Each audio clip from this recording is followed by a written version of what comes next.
Analogous to what we did in the very first model, we want to try to understand how changes in income and changes in the relative price, which in this case is the real interest rate, affect the individual's choices of current versus future consumption.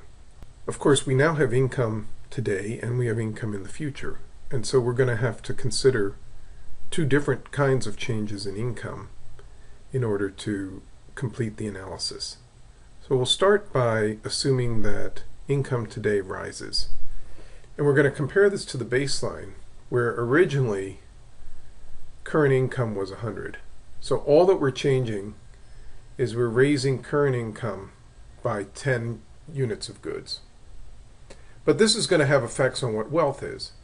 And it's going to, because there's no change in the real interest rate, it's going to shift out the budget line in a parallel fashion. And you need to do these calculations on your own to make sure that you're getting everything right. But this shifts the budget constraint out, and the number down here is 175.71, and the number up at the other axis is 184.50. So what we've done is we have this parallel shift in the budget constraint, and that's coming about because there's been no change in the after-tax endowment of future income, but there's been an increase in the endowment of current income. So the budget constraint just shifts out in a parallel fashion. Now what happens is going to depend on whether the consumer was originally a borrower or a lender. And so we can go back to the situation where originally, say, the consumer was choosing point D, and so in other words, this person was the saver or the lender.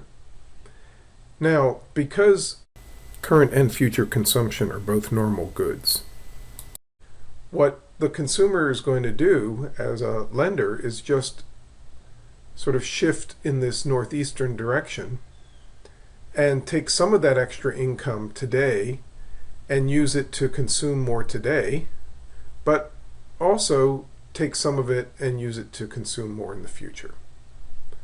What does a borrower do? Well, an analogous thing. He wants to move from C to C prime, moving in the same northeastern direction. So what he does is he takes some of that extra income today and he uses it to consume more today, and he uses some of it to consume more in the future. Now suppose that instead of current income going up, future income goes up. So future income was originally 120 and now it's gone up to 130. So if we look at the points down there, the two extreme points, we have down here it's 175.24, and up here it's 184. And again, I want you to check these numbers yourself. So now what's going to happen? Well, this consumer's wealth is going to go up, and we're going to get very analogous kinds of shifts, which I'll turn to in a second. But the main difference between having current income go up versus future income is when it's future income, it brings in a role for expectations. And so what we're really thinking about here is not that the consumer knows that his income is going to go up in the future, but rather that this consumer expects that income to go up in the future. For the time being, we're going to not draw a distinction between what they expect and what they sort of know will happen, so we'll assume perfect foresight. But for some purposes in understanding the real world, it's going to be important to distinguish between what people were expecting to have happen versus what actually did happen. Again, This is going to show up as a parallel shift in the budget constraint. There's no change in the relative price. And we're going to get an analogous story. So now you have higher future income, and the lender is going to move some of that into the current period and some into future.